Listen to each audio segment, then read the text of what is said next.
Hello, my name is Kashinath Menon and I'll be introducing you to the Ice Collector and Excavator, also known as ICE.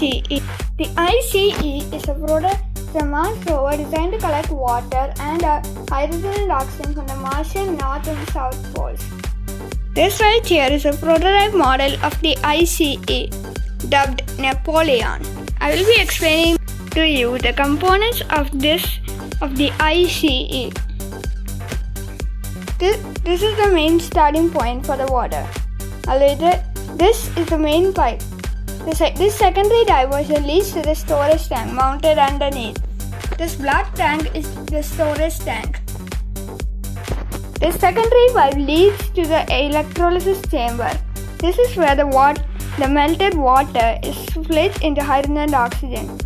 These two graphite lead pencils act as electrodes for the electricity to pass through.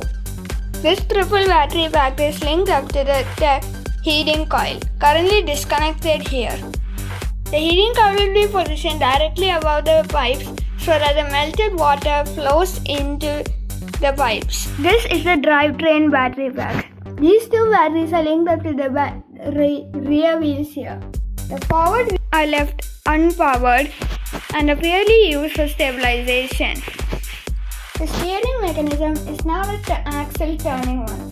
Instead, these two switches are used to deactivate the wheels on one side to achieve directional control. Turning up the right wheel will make the rover go left, since only the left wheel is producing power. Now, time for a live demonstration. As you can see here, I have put an ice cube in the heating apparatus. I have switched on the heating coil and the ice is now melting.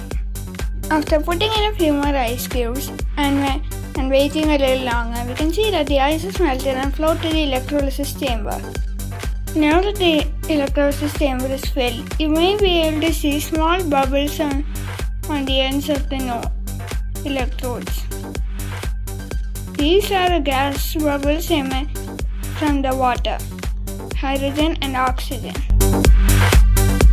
Then